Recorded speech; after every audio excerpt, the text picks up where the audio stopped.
Bilimora railway station પર રામ ભક્તોનું ઘોડાપૂર ઉમટી પડ્યું હતું. આસ્થા સ્પેશિયલ ટ્રેન મારફતે અયોધ્યા તરફ રામલલ્લા બાલક રામના દર્શનાર્થે શ્રદ્ધાળુઓ રવાના થયા હતા. 500 વર્ષના વનવાસ બાદ જ્યારે બાલક રામ પોતાની નિજ જન્મ સ્થાને બિરાજ્યા છે ત્યારે ભગવાન રામને તો આનંદ હોય, પણ રામ ભક્તોનો આનંદ ઉત્સાહ ભગવાનથી જરા પણ ઓછો નથી. અયોધ્યા નગરી તરફ જઈ રહેલા માનવ મહેરામણ પરથી સાબિત થઈ રહ્યું છે કે જેમાં સરકાર અને રેલવે પ્રશાસન તરફથી પણ અયોધ્યા તરફ જવા માટે વિશેષ આસ્થા સ્પેશિયલ ટ્રેનો દોડાવવામાં આવી રહી છે.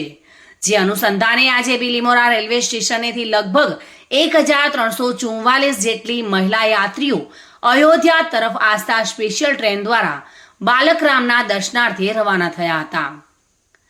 આ યાત્રામાં જનારા શ્રદ્ધાળુઓ યાત્રિકોને બાલક રામના દર્શનનો અવસર મળવા બદલ શુભેચ્છા અને અભિનંદન આપવા માટે ભાજપના પદાધિકારીઓ, કાર્યકર્તાઓ તથા શુભેચ્છકો રેલવે સ્ટેશને બહોળી સંખ્યામાં હાજર રહ્યા હતા.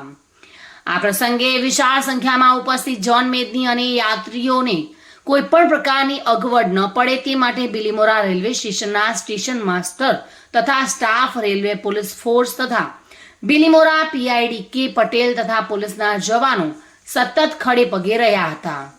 ચંદ્રકાંત ધવલ સાથે bureau report, today Gujarati news.